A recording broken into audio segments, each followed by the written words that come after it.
Trump is a killing machine in that regard, and let's not forget what he's doing right now. What they've been doing, they being Mossad, principally, but CIA and MI6, all backed by Donald Trump and his money. Did Arab and Israeli officials convince you to not strike Iran? Nobody convinced me. I convinced myself. You had yesterday scheduled over 800 hangings. They didn't hang anyone. They canceled the hangings. That had a big impact. ما دنبال ایرانی هستیم که هنر میتونن بالا کار مفید انجام بدن که مردم ایران بیرون بیان برای Apa yang sebenarnya terjadi di Iran? Benarkah ini murni suara rakyat atau justru sebuah operasi besar yang disamarkan sebagai protes? Karena kini satu persatu fakta mulai terbuka. Rekaman beredar, audio bocor, pengakuan orang dalam Pentagon muncul ke permukaan. Dan yang paling mengejutkan, nama Amerika Serikat, Israel, dan agen intelijen asing muncul berulang kali di balik kekacauan Iran. Di saat Washington berbicara soal demokrasi, Iran menuduh kebohongan di panggung PBB.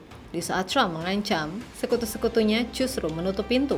Dan di saat Barat menyebut ini pemberontakan rakyat, reaksi warga Iran di lapangan justru berkata sebaliknya. Kini pertanyaannya, siapa yang sebenarnya menggerakkan kekacauan ini? Dan mengapa di tengah semua ini, Donald Trump justru terlihat mundur, terisolasi, dan kehilangan kendali? Karena dalam video ini kita akan bongkar satu persatu.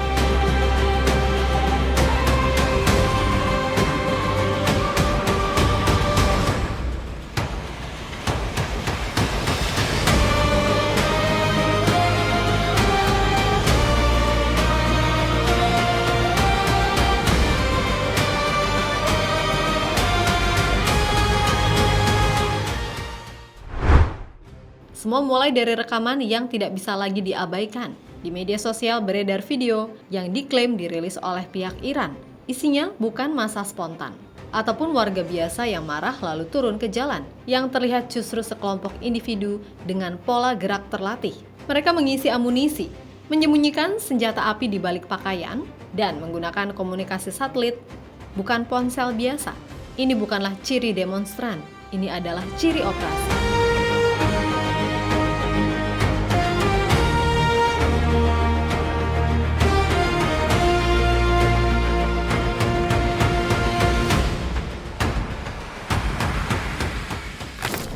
Lebih lanjut lagi muncul rekaman audio yang dipublikasikan oleh media internasional Russia Today. Dalam percakapan tersebut terdengar suara yang disebut sebagai petugas intelijen Israel berbicara langsung dengan para perusuh di Iran yang mereka katakan sungguh mengerikan. Mereka harus menggunakan senjata itu untuk membunuh, tidak untuk menembak dinding atau kaca. Bukan hanya itu, dalam percakapan yang sama disebutkan bahwa pihak merekalah yang mendistribusikan poster, menulis slogan-slogan protes, hingga menyiapkan logistik aksi. ما دنبال ایرانی هستیم که هنر میتونن بالا کار مفید انجام بدن که مردم ایران بیرون بیان برای شورش و براندازی جمهوری اسلامی در خیابونها و فعالیت‌هایی داشته باشن بر علیه. Artinya, apa yang selama ini disebut sebagai gelombang kemarahan rakyat mulai terlihat seperti skenario yang dirancang dari luar. Bukan gerakan organik ataupun kemarahan spontan, tapi kerusuhan yang diarahkan. Dan ini baru permulaan.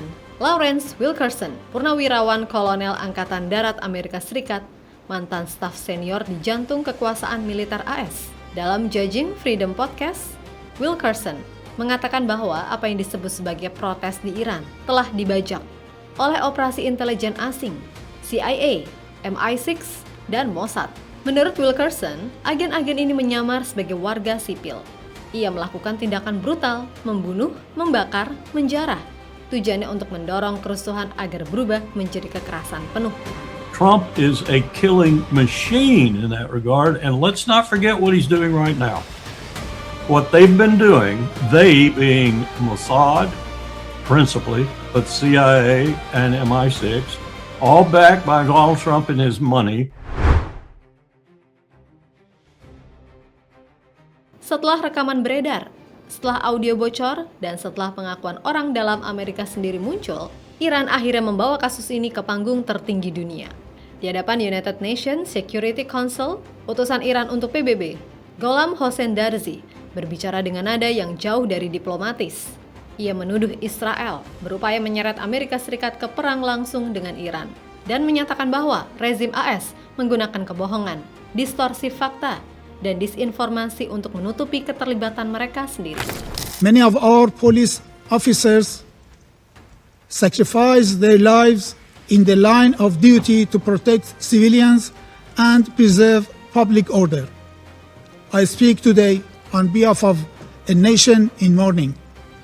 It is deeply regrettable that the representative of the United States regime who requested this meeting has today resorted to lies, distortion of facts, and deliberate misinformation.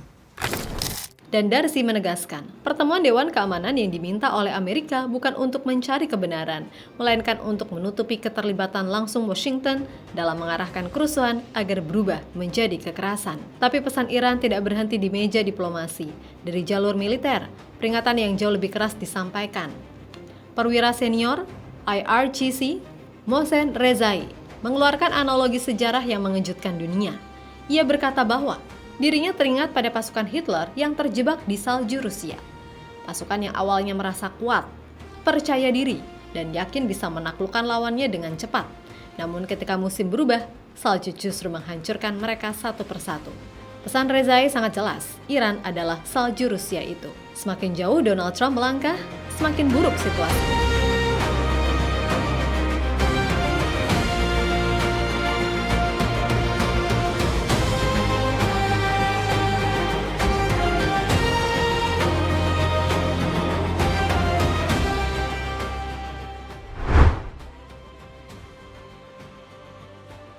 Di saat tekanan terhadap Iran meningkat, yang terjadi justru sebaliknya.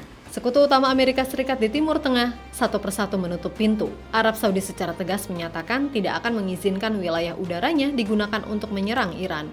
Bahkan, menurut laporan media bisnis terkemuka, pejabat Saudi meyakinkan Iran secara langsung bahwa mereka tidak akan terlibat dalam konflik bersenjata apapun. Bukan hanya Saudi, Qatar dan Oman juga menyampaikan pesan yang sama ke Washington, tahan diri. Dan jangan menyerang pejabat atau otoritas Iran. Alasannya dingin dan sangat realistis. Karena serangan ke Iran berarti satu hal yang tidak bisa dihindari. Harga minyak melonjak, pasar global terguncang, dan dampaknya akan kembali menghantam ekonomi Amerika sendiri. Dengan wilayah udara tertutup, jalur logistik terbatas, dan sekutu menolak terlibat, Amerika Serikat benar-benar terkunci. Bukan oleh Iran saja, tapi oleh realitas geopolitik kawasan. Dan di tengah situasi inilah Donald Trump mulai menunjukkan tanda-tanda mundur. Saat ditanya wartawan, apakah pejabat Arab atau Israel meyakinkannya untuk tidak menyerang Iran? Trump mengelak dan mengaitkan keputusannya dengan pembatalan lebih dari 800 eksekusi gantung di Iran, yang menurutnya menunjukkan perubahan sikap Teheran. Did Arab and Israeli officials convince you to not strike Iran? Nobody convinced me. I convinced myself. You had yesterday scheduled over 800 hangings. They didn't hang anyone. They canceled the hangings. That had a big impact. Tidak lama kemudian, Trump bahkan menuliskan pesan terbuka di akun Truth Social-nya. Ia menyampaikan rasa hormat dan ucapan terima kasih kepada Iran atas pembatalan eksekusi tersebut. Sebuah kalimat yang hampir tidak pernah terdengar dari Trump sebelumnya. Banyak pengamat menafsirkan ini bukan sebagai kemenangan diplomasi, melainkan sinyal deeskalasi. Sinyal bahwa opsi militer tidak lagi realistis. Dan alasan terbesarnya ada di dalam negeri Amerika sendiri. Karena pada saat yang sama, Trump sedang menghadapi krisis kepercayaan publik. Menurut jajak pendapat CNN, mayoritas warga Amerika menilai tahun pertama Trump kembali ke Gedung Putih sebagai kegagalan. Sebanyak 58% responden mengatakan demikian. Rakyat Amerika menilai Trump fokus pada prioritas yang salah dan gagal menangani masalah utama mereka, ekonomi dan biaya hidup. Lebih dari seluruh publik mengatakan kebijakan Trump justru memperburuk kondisi ekonomi. Bahkan di dalam basis pendukungnya sendiri, banyak yang menilai Trump belum berbuat cukup banyak. Yang lebih mengkhawatirkan bagi Trump, hanya sebagian kecil warga Amerika yang percaya ia benar-benar peduli pada kehidupan rakyat biasa. Dalam kondisi seperti ini, serangan militer ke Iran bukan solusi, melainkan bunuh diri politik. Dan itulah sebabnya, di balik retorika keras dan ancaman terbuka, Donald Trump justru terlihat mundur perlahan, terisolasi, dan kehilangan kendali.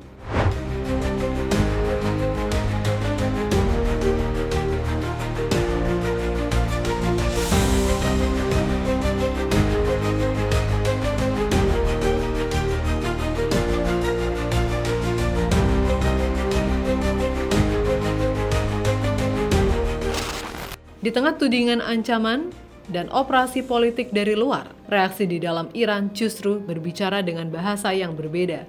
Sebuah video yang beredar luas menunjukkan situasi di metro Teheran.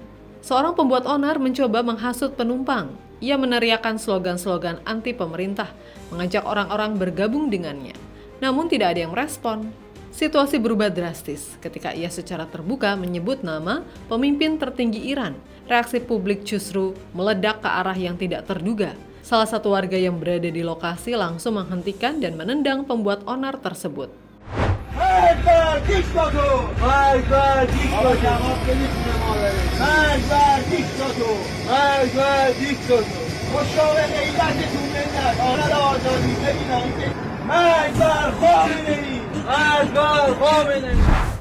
Dan pesan dari jajaran Iran semakin jelas dalam laporan-laporan lainnya. Ketika para pengunjuk rasa ditanya siapa yang harus bertanggung jawab atas kekacauan dan kehancuran yang terjadi, jawaban mereka kompak dan seragam. Amerika Serikat dan Israel.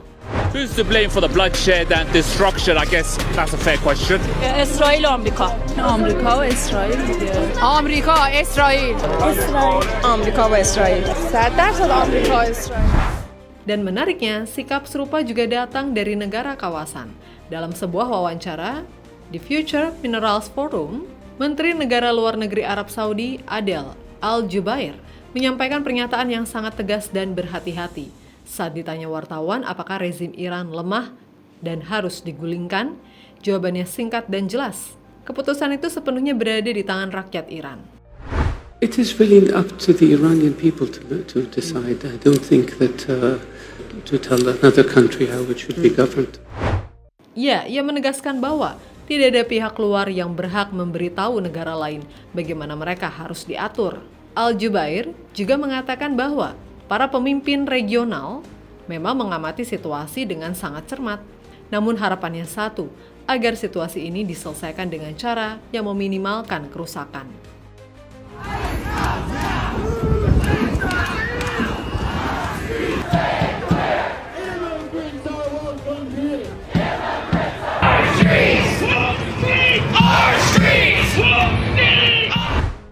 Dari rekaman operasi, pengakuan orang dalam Amerika, hingga suara rakyat di jalan Iran, satu pola kini terlihat jelas. Ini bukan sekedar protes, bukan pula ledakan spontan kemarahan rakyat. Ini adalah narasi yang dibentuk dari luar dan ditolak dari dalam. Ketika kebohongan mulai runtuh, sekutu menutup pintu, dan publik Amerika sendiri membalikkan badan. Yang tersisa bagi Trump bukan kemenangan, melainkan krisis. Krisis energi, krisis strategi, krisis legitimasi, dan krisis kepemimpinan. Karena pada akhirnya bukan ancaman, bukan sanksi, bukan operasi gelap yang menentukan masa depan Iran, melainkan rakyat Iran itu sendiri.